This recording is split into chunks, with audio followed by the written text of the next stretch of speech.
रटना लगाई रे, हाँ मैंने रटना लगाई रे राधा तेरे नाम की।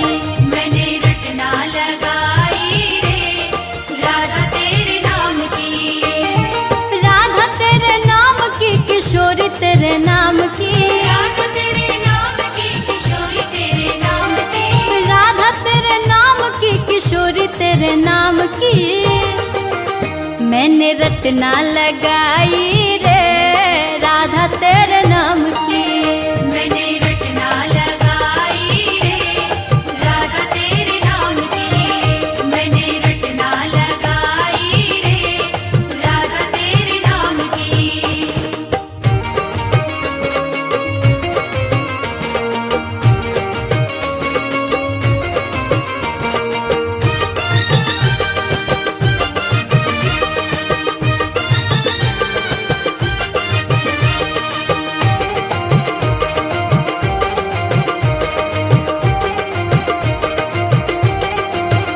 मेरी अलकों में राधा मेरी पलकों में राधा। पलकों में राधा मेरी पलकों में राधा। मेरी अलकों में राधा मेरी पलकों में राधा।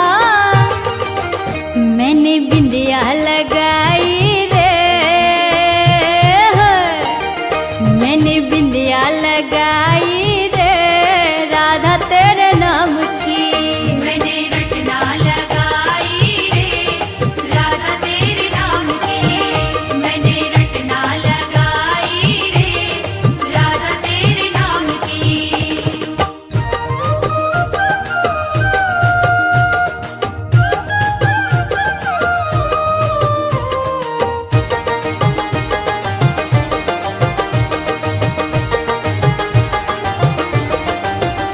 मेरे आगे भी राधा मेरे पीछे भी राधा। आगे भी राधा मेरे पीछे भी राधा। मेरे आगे भी राधा मेरे पीछे भी राधा।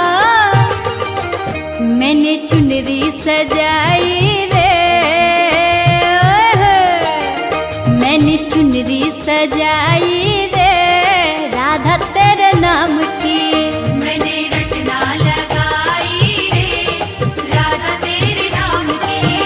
मैंने रटना लगाई रे राधा तेरे नाम की।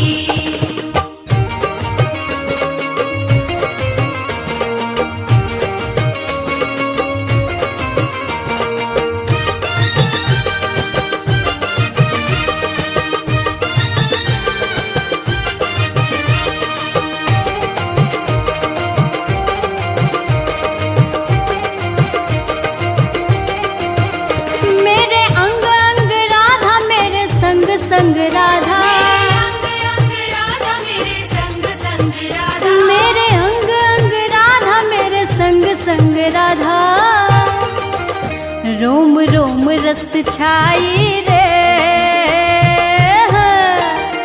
रोम रोम रस छाई रे राधा तेरे नाम की। मैंने रटना लगाई रे राधा तेरे नाम की। राधा तेरे नाम की किशोरी तेरे नाम की। राधा तेरे नाम की किशोरी तेरे नाम की। राधा तेरे नाम की किशोरी तेरे नाम की। मैंने रटना लगाई